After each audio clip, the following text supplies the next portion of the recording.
কাহিনীর শুরুতে আমরা দেখি ডিউকের দুই মেয়ে শ্যান ইউচিং আর শ্যান ইউনজিনকে। ইউনজিন ছিল ডিউকের স্ত্রীর ঘরের মেয়ে, আর তার বিয়ে ঠিক হয় প্রিন্স পেইজির সাথে। ইউচিং ছিল দাসীর ঘরের মেয়ে। তো বিয়ের রাতে ইউনজিন প্ল্যান করে প্রিন্সের সাথে ইউচিংকে রাত কাটাতে দেবে। এই জন্য ইউচিংকে জোর করতে থাকে, কিন্তু সে তো রাজি হচ্ছিল না। এরপর প্রিন্স বাসর ঘরে চলে আসে, আর ইউনজিন তো ইউচিংকে লুকিয়ে ফেলে। প্রিন্সকে উত্তেজক মেডিসিন দেওয়া হয়েছে সে বুঝতে পেরে ইউজিনের সাথে রাগারাগি করতে শুরু করে। এক পর্যায়ে ইউজিন প্রিন্সের চোখ বেঁধে রোম্যান্সের কথা বলতে বলতে সরে যায়, আর প্রিন্স পরে ইউজিনের সাথে অন্তরঙ্গ মুহূর্ত কাটায়। ইউজিন এটাই চাইছিল। এরপর দেখা যায় ইউজিনকে একটা কারাগারে বন্দি রাখা হয়েছে। ইউজিন সেখানে দেখতে আসলে ইউজিন ইশারায় বলে তাকে আর তার মাকে এখনো ছেড়ে দিচ্ছে না কেন। এখানে দেখা যায় ইউজিন বোবা। ইউজিন এবার ইউজিনের মাকে এখানে টেনে আনে। লেডি শিন ছিল স্পেশাল দাসী আর ইউজিনের মা। ইউজিনের দাসী চিউন এবার লেডি শিনকে হাতে আঘাত করতে থাকে। এরপর ইউজিন ইউচিংকে চুপচাপ এখানে থাকতে বলে, না হলে এর পরিবার তার মাকে খুন করবে। সবাই চলে গেলে ইউচিং আর তার মা কাছাকাছি এসে কথা বলে। ইউচিং বলে বোবার অভিনয় করেও এদের থেকে মুক্তি পাওয়া গেল না।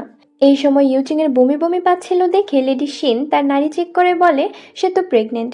ইউচিং বুঝতে পারে ইউনজিন এই সন্তানকে নিজের বলে চালানোর প্ল্যান করছে, কারণ নিজে একবার মেডিসিন নিয়েছিল বলে তার আর সন্তান ধারণ করতে পারবে না। লেডি শিন বলে ডেলিভারির সময় যখন মুক্তি পাবে তখন পালানোর উপযুক্ত সময়। এরপর সেই সময় আসে। ইউচিং এর ডেলিভারির লক্ষণ দেখা দেওয়ায় এক দাসী মিডওয়াইফকে ডাকতে যায়। ইউচিং আর লেডি শিন এবার আরেক দাসীকে খুন করে কারাগার থেকে পালিয়ে যায়। পরের দৃশ্যে দেখতে পাই ইউচিং আহত রক্তাক্ত অবস্থায় মেইশিয়াং পেভিলিয়নের সামনে এসে দাঁড়ায়। আমরা ফ্ল্যাশব্যাকে দেখি জঙ্গলে পালাবার সময় তারা কমান্ডার লিসি আর গার্ডের হাতে ধরা পড়েছিল। লেডি শিন অনেক চেষ্টা করে ইউচিংকে রক্ষা করতে, কিন্তু পরে গার্ডরা তাকে হত্যা করে। এরপর ইউচিং এর কাছে আসে। ততক্ষণে ইউচিং সন্তান জন্ম দিয়ে ফেলেছে। গার্ডরা বাচ্চাটাকে নিয়ে নেয় আর ইউচিংকে হত্যা করে। ভাগ্যক্রমে ইউচিং বেঁচে যায় আর এখানে মেইশিয়াং পেভিলিয়নের সামনে এসে জ্ঞান হারিয়ে ফেলে। মেইশিয়াং পেভিলিয়ন ছিল নর্তকী আর পতিতাদের স্থান। বড় বড় লোকেরা এখানে আসতেন নাচ গান আর নারী সঙ্গ উপভোগ করতে। এখানের প্রধান সবচেয়ে সুন্দরী ছিল লেডি চিংমেই। চিংমেই গাড়ি নিয়ে এ পথ দিয়ে যাচ্ছিল। তখন ইউচিংকে দেখে গাড়ি থেকে নেমে তার গায়ে গরম কাপড় দেয়, কিন্তু ইউচিং তার পা ধরে বলে সে চিংমেয়ের দাসী হতে চায়। পরে চিংমেই তাকে পেভিলিয়নে আনে। জিজ্ঞাসা করে সে কেন নর্তকী হতে চায়। ইউচিং বলে সে বড় বড় কর্মকর্তাকে হাতের পুতুল করে নাচাতে চায়। চিংমেই জিজ্ঞাসা করে নির্দিষ্ট কেউ আছে কিনা। ইউচিং তখন প্রিন্স পেইজের কথা বলে। চিংমেই হেসে বলে আমি তাকে বশ করতে পারলাম না, আর তুমি। তো যাই হোক, চিংমেই রাজি হয়, আর ইউচিং এর নতুন নাম হয় শিয়ান। এরপর শিয়ানকে সুন্দর করে গোসল করিয়ে পেভিলিয়নের নাচের ঘরের ওপর নিয়ে আসা হয়। তখন নিচে থাকা লোকেরা লেডি চিংমেইকে দেখে আনন্দে উদ্গ্রীব হয়ে ওঠে। চিংমেই শিয়ানকে বলে একদিন তুমিও এখানে পপুলার হতে পারবে। এরপর সময় যায়, শিয়ান আস্তে আস্তে পপুলার হতে থাকে, আর অন্যান্যদের পেছনে ফেলে পেভিলিয়নে তার স্থান ক্রমে উপরের সারিতে উঠতে থাকে। আর এক পর্যায়ে লেডি চিংমেইকে টপকানো বাকি। এরপর একদিন বড় কর্মকর্তার সাথে প্রিন্সের প্রাসাদে ডিনারের অনুষ্ঠানে যাওয়ার জন্য চিংমেই রেডি হচ্ছিল। শিয়ান সেখানে তার সাথে যেতে চায়, কিন্তু চিংমেই বলে এখনো এখানে প্রধান আমি। তুমি কি আমাকে টপকে যেতে চাও? এখনো তোমার সময় হয়নি। এই বলে চিংমেই চলেই যাচ্ছিল, কারণ তাকে নিতে গাড়ি এসেছে। তখন শিয়ান উঠে গিয়ে ছুরি দিয়ে চিংমেইয়ের মুখ কেটে দেয়। তখন দাসী এসে এই দৃশ্য দেখে শিয়ানকে অকৃতজ্ঞ বলে গালিগালাজ করতে থাকে। তখন শিয়ান ভাব নিয়ে বলে এখন তো চিংমেইয়ের চেহারা নষ্ট হয়ে গেছে, তাই আমিই প্রধান, আর আমার কথাই শুনতে হবে নিশ্চয়ই। কি আর করার, শিয়ান এবার সেই কর্মকর্তার সাথে প্রিন্স পেইজিয়ের সাথে ভোজসভায় যায়। এবার মুখোমুখি হয় প্রিন্স পেইজিয়ের। এখন হুট করে শিয়ান গুপ্ত ছুরি নিয়ে প্রিন্সকে মারতে সুযোগ নেয়, কিন্তু প্রিন্স তাকে ধরে ফেলে। শিয়ান এবার তাকে নিজের কথার জালে ফাঁসাতে চেষ্টা করে। আর শিয়ান যার সাথে এসেছিল সে বলে সে জানে না যে শিয়ান গুপ্ত খুনি, আর সেই কর্মকর্তাকে এমনিও বন্দি করা হয়। শিয়ান হয়তো কথা দিয়ে প্রিন্সকে ইমপ্রেস করেই ফেলে, তাই প্রিন্স তাকে শাস্তি দিতে চায় না, আর কর্মকর্তাকে মৃত্যুদণ্ড দেয়। এখানে শিয়ান প্রিন্সকে উস্কে দিতে চায়। পরে তাদের মধ্যে একটা ডিল হয়। শিয়ানের কাছে একটা পাখায় 4টা পুঁথি ঝোলানো ছিল। শিয়ান বলে আমি শুনেছি প্রিন্স খুব নিখুঁত তীর চালায়। আপনি যদি আমার নাচের মধ্যে এই 4টি পুঁথি তীর মেরে ফেলে দিতে পারেন তাহলে আমি আপনার শাস্তি গ্রহণ করব, আর যদি না পারেন তাহলে কর্মকর্তাকে ছেড়ে দিতে হবে। প্রিন্স ওভার কনফিডেন্স ছিল যে সে পারবে। এরপর নাচ শুরু হয়। যথারীতি 3টা পুঁথি সে ফেলতে সক্ষম হলেও শেষটা পারে না। আর শিয়ানও তখন বলে আপনি হেরে গেছেন, তাই কর্মকর্তা এখন মুক্ত। প্রিন্স পেইজি এবার ভালো করে শিয়ানের মুখ দেখতে থাকে। শিয়ান যখন চলে যাচ্ছিল তখন প্রিন্স তাকে আটকায়। শিয়ান ভাবে প্রিন্স হয়তো তার কথা রাখবে না, কিন্তু প্রিন্স এসে শিয়ানের পা দেখিয়ে বলে আমি তোমাকে আহত করেছি, কিভাবে কর্তব্য এড়িয়ে যায়। এরপর শিয়ানকে গরম কাপড় জড়িয়ে কোলে করে নিয়ে যাচ্ছিল। তখন অন্য গার্ডরা জিজ্ঞাসা করে বাকি কর্মকর্তাদের কি শাস্তি দেবে। প্রিন্স বলে একজনকে মারাই যথেষ্ট শাস্তি, সবাই মারলে পে পরিবারকে চালাবে কারা। সবাই হাফ ছেড়ে বাঁচে। শিয়ানও তখন ইমপ্রেস করতে বলে জাহাপনার ন্যায় বিচার সত্যি অতুলনীয়। পরের দৃশ্যে আমরা ইউনজিনকে দেখি, তার দাসীদের সাথে প্রিন্সের প্রাসাদে আসছে। তখন এক দাসী শিয়ানের ব্যাপারে বলে, তারা এটাও বলে যে প্রিন্সের খাস দাসী হয়ে 3 মাসের বেশি কেউ প্রাসাদে টিকতে পারেনি। তাই যেই আসুক না কেন ইয়ঞ্জিনই সবার ঊর্ধ্বে, যেহেতু সে স্ত্রী। সেখানে প্রিন্স শিয়ানকে পায়ে ব্যান্ডেজ করে নিজের হাতে জুতো পরিয়ে দেয়। এরপর শিয়ান বলে সে এখন সুস্থ, তাই চলে যাবে। প্রিন্স এবার কাছে এসে বলে তুমি তো এসেছিলে আমাকে ইমপ্রেস করতে, সিডিউস করতে, এখন এত দ্রুত চলে যেতে চাচ্ছ কেন। শিয়ানও উল্টো বলে তাহলে কি আমার উদ্দেশ্য সফল হয়েছে বলা যায়। এরপর শিয়ান সরে আসতে গেলে প্রিন্সের কোমরে থাকা পেন্ডেন্ট শিয়ানের কাপড়ের সাথে আটকে যায়। শিয়ান সেটা ছাড়াতে ছাড়াতে বলে আপনার দাসী হয়ে এখানে কেউ বেশি দিন থাকতে পারে না, তো আপনি আমাকে রাখতে চান, রক্ষা করবেন তো। প্রিন্স তার পেন্ডেন্ট খুলে হাতে দিয়ে বলে যতদিন সুস্থ না হও এখানে থাকতে পারো, কেউ কিছু বলবে না। শিয়ান এবার প্রিন্সের বুকে মাথা রাখে, আর একটু পরে ইউনজিন এসে সেখানে ঢোকে। এই দৃশ্য দেখে তার কষ্ট লাগলেও যখন সে শিয়ানকে দেখে সে তো ভয় পেয়ে যায়। শিয়ান তাকে সম্ভাষণ জানালে ইউনজিন অবাক হয়, কারণ সে কথা বলতে পারছে। প্রিন্স জিজ্ঞাসা করে ইউনজিন শিয়ানকে চেনে কিনা। ইউনজিন বলে তার মৃত বোনের মতো দেখতে। শিয়ান বলে কিন্তু আপনার চেহারা দেখে মনে হয় আপনি অনেক ভয় পেয়েছেন। এরপর প্রিন্স শিয়ানের দায়িত্ব ইউনজিনকে দিয়ে চলে যায়। এবার ইউনজিন তো বলে ইউচিং তুমি খুব চালাক, কিন্তু পার পাবে না। শিয়ানও বলে আমি আপনাকে দেখে অবাক হই, আপনার বোন কি আসলেই মারা গেছে নাকি খুন করেছেন। ইয়ঞ্জিন বলে তুমি ইউচিং হও বা না হও তোমার পরিণতি একই হবে। এবার শিয়ান তাকে অপমান করে কথা বলে। ইয়ঞ্জিন তাকে মারতে যায়, কিন্তু শিয়ান হাত ধরে ফেলে, আর সেটা সরিয়ে দিলে দাসী চিয়নের গালে লাগে। ইয়ঞ্জিন এরপর শিয়ানকে আপ্যায়ন করতে পাশের রুমে নিয়ে যায়। চিয়ন তাকে এই রুমে এনে ধাক্কা মারে। অতীতের স্মৃতি মনে করানোর জন্য যখন আক্রমণ করে তখন শিয়ান উল্টো তাকে মারতে শুরু করে, তার মুখ চেপে ধরে আর হাত চেপে ধরে বলে আমার সাথে লাগতে এসো না, যাও তোমার মাস্টারকে গিয়ে বলো। চিয়ন চলে যায় আর শিয়ান বলে এবার আমি আগের মতো নেই যে যা ইচ্ছা তাই করবে। পরের দিন বাগানে প্রধান উপদেষ্টা চ্যাংশু প্রিন্সকে যাবতীয় ব্যাপারে ইনফরমেশন দেয়, এই যে কর্মকর্তারা তার সাথে বেমানি করতে চেয়েছিল এটা নিয়ে। প্রিন্স বলে এখন আর কিছু করার সাহস করবে না। এরপর চ্যাংশু বলে শিয়ানকে যে এভাবে রেখে দিল তাও স্পেশাল ভাবে, এর কারণ কি। প্রিন্স বলে যেন এই খবর বাইরে না যায় তাই, আর তাছাড়া প্রিন্সেস ইউনজিনের ব্যবস্থাও করতে হবে। সে তো আমার সব স্পেশাল দাসীদের গুম করে দেয়, আর আমার সন্তানও অন্য কারো গর্ভেই হয়েছিল। প্রিন্সেসকে ধরার সময় এসেছে। চ্যাংশু বলে আমরা চিংমেইকে জানতাম, কিন্তু মাঝখানে শিয়ানের আগমন কেমন যেন অপ্রকাশিত, হতে পারে তার কোনো উদ্দেশ্য আছে। প্রিন্স কথাটা ভাবে। এদিকে চিয়ন এসে ইউনজিংকে বলে এ হয়তো ইউচিং না, কারণ ইউচিং এত সাহসী ছিল না। পরে চিয়ন কানে কানে ইউনজিনকে বুদ্ধি দেয়। ইউনজিন সম্মতি দিয়ে কাজ করতে বলে। রাতে শিয়ানের ঘরে নেশার ধূপ দিয়ে রেখে যায়। শিয়ান তো অস্বস্তি বোধ করে আর কল্পনায় মায়ের কথা মনে করে। এবার মাকে ডাকতে থাকে। এই সুযোগে চিয়ন এসে বলে শ্যান ইউচিং আজই তোমার শেষ দিন। অন্যদিকে ইউনজিন আসে প্রিন্সকে পটাতে। সে যেন ডিউক মেনশন গিয়ে থাকে, আর তাদের সন্তান যেন মায়ের স্নেহ পায়। কিন্তু প্রিন্স বলে ঝাওকে আমিই মানুষ করতে পারবো। ইউনজিনের মন খারাপ হলে সে আবার ইমপ্রেস করতে শুরু করে, কিন্তু তখন পাশের বারান্দা থেকে সেতারের আওয়াজ আসে। ইউনজিন এটা শুনে অবাক হয়, কারণ এতক্ষণে তো শিয়ানের মরে যাবার কথা। প্রিন্সও আওয়াজ শুনতে পায়, আর কিছুক্ষণ পরে সে তরবারি নিয়ে খুঁজতে বের হয় আসলে কে বাজাচ্ছে। ইউনজিন বলে ইউচিং তুমি চিউনের হাত থেকে বাঁচলেও প্রিন্সের তরবারি থেকে বাঁচতে পারবে না। প্রিন্স তার তরবারি নিয়ে খুঁজতে খুঁজতে চলে আসে বাগানে। সেখানে শিয়ানকে দেখে তার দিকে তরবারি ধরে জিজ্ঞাসা করে এই সুর সে কোথা থেকে শিখেছে। শিয়ান বলে সে প্রাসাদের এক পুরনো মাস্টার থেকে শিখেছিল। প্রিন্সের যদি ভালো না লাগে তাহলে সে আর বাজাবে না, কিন্তু প্রিন্স তার তরবারি ধরা অবস্থায় শিয়ানকে সুর শেষ করতে বলে। শিয়ানও মনে মনে বলে এই পর্যন্ত আসতে শিখতে আমার কম কিছু করতে হয়নি, আমি বৃথা হতে দেব না। এক পর্যায়ে প্রিন্স সেতারের ওপর হাত দিয়ে সুর থামিয়ে বলে, আজ থেকে তুমি আমার প্রাসাদে থাকবে প্রধান দাসী হিসেবে। এরপর কোলে করে নিয়ে যেতে থাকে স্টাডি রুমে। পাশেই আমরা দেখি যে রুমে একটু আগে শিয়ানকে চিউন আক্রমণ করে সেখানে আগুন জ্বলছে। ফ্ল্যাশব্যাকে দেখানো হয় শিয়ান আসলে ফাঁদে ফেলে চিউনকে অজ্ঞান করে। এরপর তাকে বেঁধে ফেলে আর এমনভাবে সবকিছু সেট করে যাতে প্রমাণ হয় যে এটা একটা অ্যাক্সিডেন্ট। ইউনজিনের কানে খবর চলে যায় যে শিয়ানকে প্রিন্স প্রধান দাসী হিসেবে নিয়োগ দিয়েছে। সে তো অনেক রেগে যায়। সে এবার চিউনের কথা জিজ্ঞাসা করে। তখন আমরা দেখি কিভাবে শিয়ানের প্ল্যান মতে ঘরে আগুন লেগে যায় আর সেখানেই চিউন মারা যায়। প্রিন্স যখন শিয়ানকে রুমে নিয়ে আসে তারপর তার ক্লোজ হবার চেষ্টা করে। শিয়ান এড়িয়ে যায়। তখন প্রিন্স বলে, তুমি তো এসেছিলে আমাকে সিডিউস করার জন্য, তাহলে এখন কেন পিছিয়ে যাচ্ছ? এরপর শিয়ান পাশে ফিরে তাকালে প্রিন্সের মনে হয় এই মেয়ে কি তবে বাসর ঘরে ছিল সেদিন? সেই মেয়ের গায়ে ফুলের ট্যাটু ছিল। প্রিন্স দ্রুত জামা টেনে দেখে সেটা নেই। শিয়ান টিটকারি করে বলে প্রিন্স কতজনের সাথে রাত কাটিয়েছে আর কার সাথেই বা তাকে গুলিয়ে ফেলছে। এরপর বাইরে থেকে আগুন লাগার খবর আসে। প্রিন্স এবার শিয়ানকে সন্দেহ করে জিজ্ঞাসা করে। শিয়ান বলে, আমি আপনার সাথেই ছিলাম, তাই আমি কিভাবে আগুন লাগাতে পারি?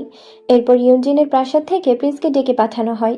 শিয়ান এবার তাকে যেতে বলে। প্রিন্স প্রশ্ন করে তাড়িয়ে দিচ্ছে নাকি। শিয়ান এবার ইমোশনাল কথা বলে আর বলে পরের দিন দেখা হবে। পরে প্রিন্স চলে যায় আর যাবার সময় মনে মনে বলে এই মেয়ের ওপর বিশেষ নজর রাখতে হবে।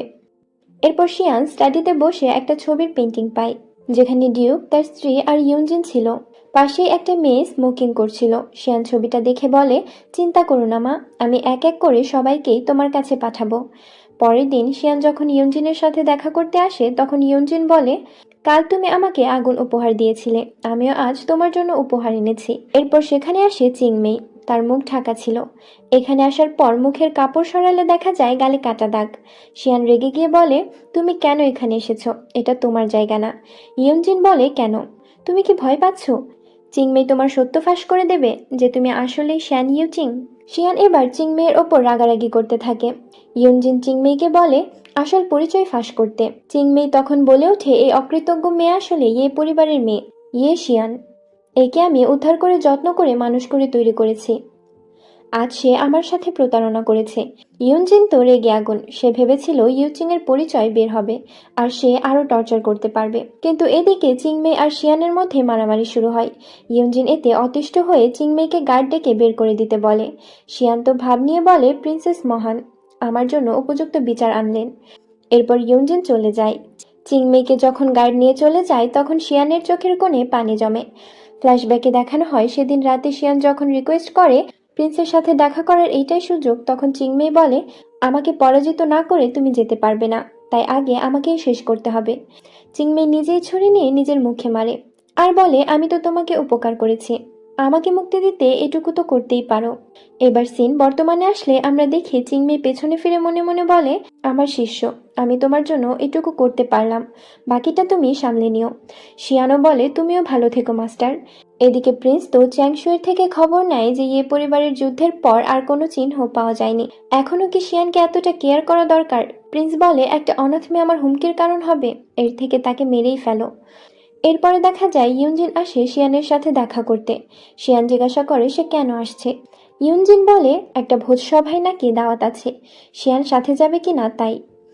শিয়ান রাজি হয় না। এরপর ইউনজিন বলে, আমার কাজিন থাকবে এখানে, ওকে একটু বিনোদন ব্যবস্থা করতে হবে। এরপর আমরা দেখি লিন জিফুকে, যে স্মোক করতে করতে রুমে আসে। একে দেখেই শিয়ান আটকে ওঠে, কারণ এই স্মোকিং পাইপের ছ্যাঁকা দিয়ে শিয়ানের বুকে ছ্যাঁকা দেওয়ায় সেই ফুলের ট্যাটু হয়েছিল। শিয়ানের সেই ব্যথার স্মৃতি মনে পড়ে যায়। আমরা ফ্ল্যাশব্যাকে দেখি এখনো জিফু এসে শিয়ানের সাথে একই আচরণ করতে থাকে। হয়তো এটাই জিফুর বিকৃত মস্তিষ্ক। ইউনজিন তো মজাই পাচ্ছিল যে শিয়ান যেহেতু ইউচিং এর মতো দেখতে, তাদের ভাগ্য এক হতেই হবে। এরপর জিফু যখন ছ্যাঁকা দিতেই আসে শিয়ান উল্টো জিফুকে আক্রমণ করে বসে। এরপর পাশের রুমে নিয়ে যায়। এবার দুজনেই স্মোক করতে থাকে। ইউনজিন এক পর্যায়ে এসে এই দৃশ্য দেখে বিরক্ত হয়ে যায়। শিয়ান এবার অভিনয় করে বলে তার বুকে ছ্যাঁকা লেগেছে। জিফু তো দেখার জন্য উদগ্রীব যে সেই ফুলের মতো ট্যাটু হলো কিনা, না হলে সে করে দেবে। এবার তো শিয়ান আবার পাশের রুমে চলে যায়। জিফু পেছনে পেছনে যায়। এবার জিফু বলে আর পালানোর জায়গা নেই। এরপর আমরা একটা আর্তনাদ শুনতে পাই। জিফু যখন রুমে আসে তখন সে একটা ঘোরের মধ্যে ছিল। তার সামনে কে আছে তা খেয়াল নেই, তাই সে শিয়ান ভেবে ইউনজিনকে ছ্যাঁকা দিতে যায়। দুইজনের মধ্যে হাতাহাতি শুরু হয়। শিয়ান কিছুক্ষণ দাঁড়িয়ে মজা নেয়, এরপর দাসীকে ডাক দেয়। দাসীরা এসে তাকে ধরে বেঁধে রাখে আর তার হুঁশ ফেরানোর চেষ্টা করে। এক পর্যায়ে ইউনজিন থাপ্পড় মারে, তখন জিফুর জ্ঞান আসে আর জিজ্ঞাসা করে কেন মারলে। শিয়ান ওইদিকে মনে মনে বলে, তোমার জন্য জিফুর আজ এই দশা, তাই খারাপ রূপটা কেমন লাগে সেটা তুমিই আগে দেখো। এরপর শিয়ান চলে যায়। ইয়ুনজিন জিফুকে বোঝাতে চেষ্টা করে শিয়ান আর আগের ইউচিং নেই, তাকে আগের মতো অত্যাচার করা সহজ না। এরপর অনেক জ্ঞান দেয়। সামনে জিফুর বিয়ে হবে সে বিষয়েও বলে জিফুর এখন সাবধানে পদক্ষেপ নেওয়া উচিত। এরপর ইয়ুনজিন ভোজসভার জন্য যায়। এখানে প্রাসাদের সব মেয়েরা উপস্থিত হবে, মানে সব দাসী এবং চাকরানীরা। তো এখানে প্রিন্সও আসে, কিন্তু প্রিন্স ইউজিনকে পাত্তা দেয় না। এর মধ্যে একজন লেডি শিয়ানের কথা জিজ্ঞাসা করলে ইউনজিন জানায় তার কাজিন জিফু আসায় শিয়ান তাকে বিনোদন দিচ্ছিল, হয়তো এখন টায়ার্ড তাই আসতে পারেনি। তখন জিফু আসে স্মোকিং করতে করতে। প্রিন্স তাকে দেখে কিছুটা বিরক্ত হয় আর উঠে চলে যায়। শিয়ান তখন ড্রেস চেঞ্জ করছিল। দরজার শব্দ শুনে সে কোনো মতে ড্রেস ঠিক করে। প্রিন্স এসে তার গলা টিপে ধরে বলে প্রাসাদে নেশার দ্রব্য নিষিদ্ধ, তুমি কেন এটা করেছো। শিয়ান বলে সে জিফুর কাছ থেকে আসল নেশার পাউডার সরিয়ে অন্য পাউডার রেখেছিল আর সেই ব্যাগ টেবিলে রাখা আছে, চাইলে চেক করতে পারে। প্রিন্স তো শিয়ানকে ছাড়ার চিন্তাও করে না, কিন্তু শিয়ান বুঝতে সক্ষম হয় যে সে ভুল করেনি। এরপর প্রিন্স তাকে ছেড়ে দিলে সে তো প্রিন্সের বুকে পড়ে যায়। শিয়ান তো এবার তার মিথ্যা সিডিউস করার খেলায় মেতে ওঠে। তারপর প্রিন্সকে চলে যেতে বলে, কিন্তু প্রিন্স আরো উল্টে তাকে চেপে ধরে। তখন শিয়ানের সেই আগুনের ছ্যাঁকার দাগের ফুলের ট্যাটু দেখা যাচ্ছিল। শিয়ান চালাকি করে এবার প্রিন্সকে কিস করতে শুরু করে যাতে তার ট্যাটু দেখা না যায়, কিন্তু প্রিন্স তো রহস্য বের করবেই। তখন সে শিয়ানের কাপড়ের এক পার্ট খুলে ফেলে। শিয়ান সাথে সাথে বাথটাবের পানিতে নেমে যায়। প্রিন্স যখন আবার চেক করে তখন আর সেই দাগ দেখা যায় না, একটা ফুলের পাতা দেখা যায়। প্রিন্স বুঝতে পারে না কি হলো। পরে যাবার সময় বলে যায় প্রাসাদের চিকিৎসক ডেকে মেডিসিনের ব্যবস্থা করতে, কিন্তু শিয়ান বলে এটা লোক জানাজানির দরকার নেই। এদিকে শিয়ান কেন শাস্তি পেল না নেশাদ্রব্য রাখার জন্য তাতে ইউনজিন রেগে যায়। জিফু বলে সে একবার ট্রাই করে দেখবে কিনা, দেখবে কততে প্রিন্স শিয়ানকে না তাড়ায়। কিন্তু ইউনজিন ভয় পায়, জিফুর অবস্থাও চিউনের মতো হতে পারে ভেবে, তাই জিফুকে কিছু করতে মানা করে। পরের দিন শিয়ান বাগানের পাশে বসেছিল। জিফু আবার সেখানে এসে গরম স্মোকিং পাইপের ছ্যাঁকা দিতে উদ্গ্রীব হয়ে যায়। শিয়ান বলে তুমি হলে ইউনজিনের পোষা কুকুরের মতো, সে নাচায় আর তুমি নাচো। এই বলে শিয়ান উঠে চলে যায় আর সেদিকে কিছু গার্ডরা প্রিন্সেসের জন্য ড্রেস নিয়ে যাচ্ছিল। শিয়ান আর জিফু তাদের সামনে ঝামেলা করতে থাকে।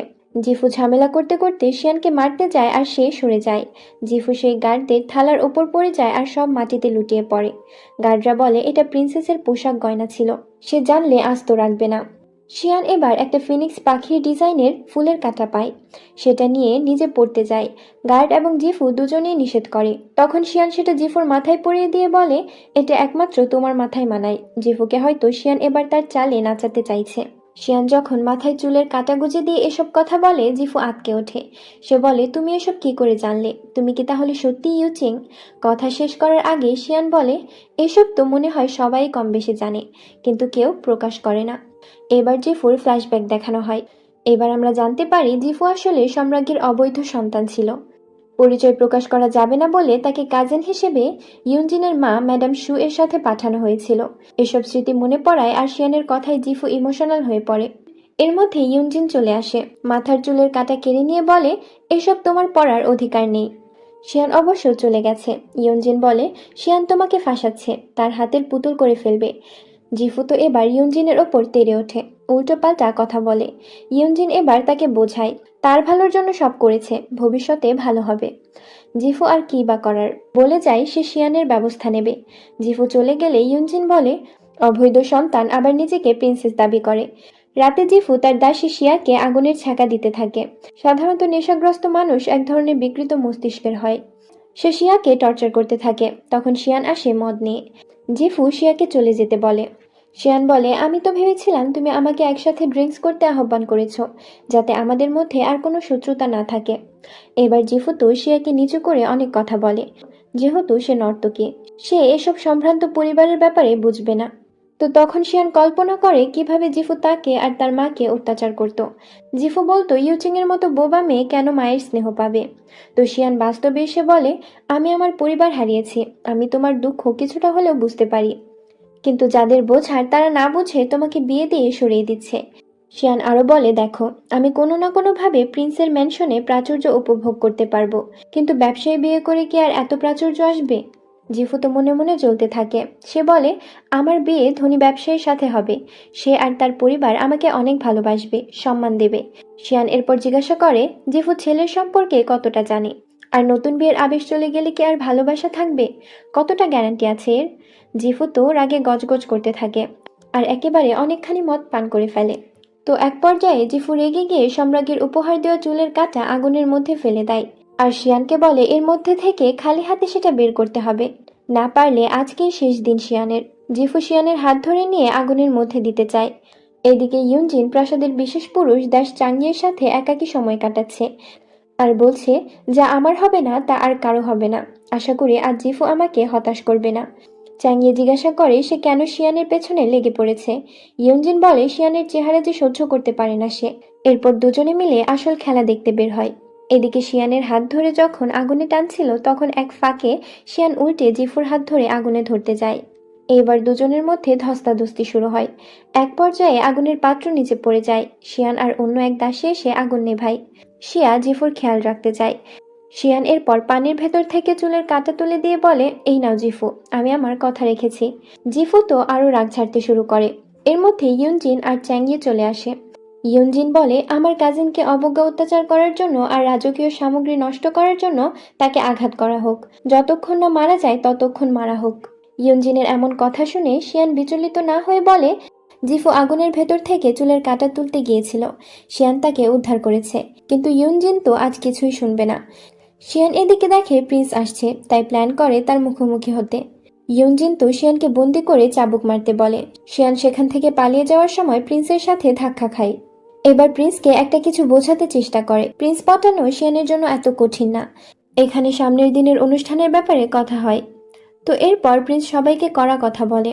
ইয়ুনজিন তো ভদ্রস্ত্রীর মতো ভাব করে আর বলে শিয়ানের ভালো দেখাশোনা করবে সে। এরপর প্রিন্স চলে গেলে শিয়ানও তার পিছু পিছু যায়। ইয়ুনজিন তো রেগে আগুন হয়ে যায়। এরপর রুমে গিয়ে জিফুর হাতের ক্ষততে শিয়া মেডিসিন লাগিয়ে দিতে গেলে উল্টো ছাড়ি দেয়। ইয়ুনজিন তাকে শান্ত আচরণ করতে বলে। কয়দিন পরে জিফুর বিয়ে হবে। তো এখানে দুজনের মধ্যে ঝামেলা শুরু হয়। জিফুর মনের সব কষ্ট সে রাগ দিয়ে বের করে। ইয়ুনজিনও এতে রেগে যায় আর এখানে নজরবন্দি থাকতে বলে। জিফু অনেক রিকোয়েস্ট করে কিন্তু লাভ হয় না। ইয়ুনজিন যাবার সময় জিফু প্রশ্ন করে, ইয়ুনজিন কি কখনো তাকে বোনের মতো দেখেছে? ইয়ুনজিন কিছু না বলে শিয়াকে দায়িত্ব দিয়ে চলে যায়। এরপর শিয়ানের রুমে গিয়ে ইয়ুনজিন ঝামেলা করে। অনুষ্ঠানে যাবার জন্য শিয়ানের যে ড্রেস রাখা ছিল সেটা সে ফেলে দেয়, আরো অনেক কথা শোনায়। এরপর ইয়ুনজিন চলে যায়। শিয়ান মনে মনে বলে, আমাকে যেতে দিতে চাইছো না, এটাই তো আমি চাইছি। আমি চাই আমার পাতানো ফাঁদে তোমরা এক এক করে পা দাও। এদিকে জিফু তো নেশার ঔষধ না পেয়ে বিছানায় ছটফট করতে থাকে। ইয়ুনজিন নিষেধ করে গেছে যাতে তাকে নেশাদ্রব্য দেওয়া না হয়। শিয়া তাকে সান্ত্বনা দিতে গেলে জিফু তাকে আগুনের মধ্যে মুখ চেপে ধরে। শেষে শিয়া বলে প্রাসাদে তার পরিচিত একজন আছে, যাকে বলে সে নেশাদ্রব্য এনে দেবে। জিফু বলে দ্রুত নিয়ে আসতে, নাহলে আজ রাতই শিয়ার জন্য শেষ রাত হবে। এরপর আমরা দেখি শিয়ান বাইরে থেকে জিফুকে দেখছিল। এবার ফ্ল্যাশব্যাক দেখানো হয় যাতে জানা যায় শিয়াও শিয়ানের পক্ষের লোক। সে এত কষ্ট সহ্য করেছে তাই শিয়ান তাকে সান্ত্বনা দেয়। কিন্তু শিয়া বলে অপরাধের শাস্তি দিতে সে যে কোনো কিছু সহ্য করতে প্রস্তুত। এরপর শিয়ান তাকে সেই নেশাদ্রব্য দেয় আর জিফুর নেশা হয়ে গেলে তার কানের কাছে কিছু কথা বলতে বলে। সিন বর্তমানে আসলে দেখা যায় জিফু এবার মনের সুখে স্মোকিং করতে থাকে। শিয়া নিষেধ করে বেশি করার জন্য, কারণ কালকে অনুষ্ঠান আছে। কিন্তু জিফু কোনো কথাই শোনে না। এরপর জিফু নেশার ঘোরে হারিয়ে গেলে শিয়া তার কানে কানে বলে, জিফুর মতো এত বোকা আর কেউ নেই, সে অবাধ্যতার সীমা পার করে গেছে। জিফু এবার স্বপ্নের মধ্যে তার মাকে ডাকতে থাকে আর তাকে শাস্তি দিতে নিষেধ করে। এমনকি ইয়ুনজিনের নাম ধরেও নানা কথা বলে। পরের দিন শিয়া ঘুম থেকে উঠে রেডি হয়। শিয়া আর আরেক দাসী বলে তার জন্য উপহারের লিস্ট এসেছে হবু শ্বশুর বাড়ি থেকে। শিয়া সেগুলো পড়ে শোনায় আর এক জায়গায় একটু ঘুরিয়ে পড়ে, যাতে জিফুর কাছে মনে হয় ইয়ুনজিন এর মধ্যে হস্তক্ষেপ করছে। জিফু রেগে গিয়ে বলে ইয়ুনজিন কেন এর মধ্যে নাক গলাবে। এরপর জিফুর মনে পড়ে শিয়ানের বলা কথা, যে ব্যবসায়ী ধনী হলেও প্রিন্সের ম্যানশনের মতো সম্পদের মতো না। আর স্বামী কতদিন তাকে ভালোবাসবে, স্বামীর সম্পর্কে কতটুকু সে জেনেছে। যারা আপন হবার তারাই দূরে ঠেলে দিচ্ছে। এসব কথা মনে করে ভাবে ইয়ুনজিন তাকে নিয়ন্ত্রণ করতে চাইছে। তাই সে বলে এখন তাহলে আর এত সুন্দর করে ভদ্র উপস্থাপন করার মানে নেই। এই বলে সে বেরিয়ে যায়। শিয়া তার কাজে সফল হতে পেরে হাসি দেয়। অনুষ্ঠানের দিন প্রিন্স বাগানে বসে চ্যাংশুয়ের সাথে দাবা খেলছিল। তখন চ্যাংশু প্রিন্সকে শিয়ানের ব্যাপারে জিজ্ঞাসা করে। শিয়ান আস্তে আস্তে সেদিকে এগোচ্ছে। তাতে তাকে ইউজ করে ডিউক আর সম্রাজ্ঞীর মধ্যে ঝামেলা মিটিয়ে ফেলার ব্যবস্থা করা যায়। এদিকে শিয়ান অপেক্ষা করছে শিয়া কখন সিগন্যাল দেবে। শিয়া বলেছিল সে ঘুড়ি উড়িয়ে সিগন্যাল দেবে। যথারীতি নীল ঘুড়ি উড়িয়ে সে জানান দেয় পরিস্থিতি স্বাভাবিক আছে। এবার দেখা যায় ইউনজিন ভোজসভায় এসে উপস্থিত হয়েছে। উপস্থিত সবার সাথে ভালো মন্দ কথা বলছিল। তখন একজন লিন জিফুর কথা জিজ্ঞাসা করে। এর মধ্যে জিফু স্মোকিং করতে করতে এখানে চলে আসে।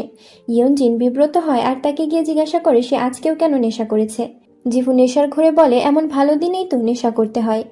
পরিস্থিতি বিগড়ে না যাওয়ার জন্য ইউনজিন জিফুকে নিয়ে বেরিয়ে যাচ্ছিল। তখন অন্য মহিলারা এসে তাদের ঘিরে ধরে। এর মধ্যে জিফুর বিয়ের ব্যাপার নিয়ে বলে।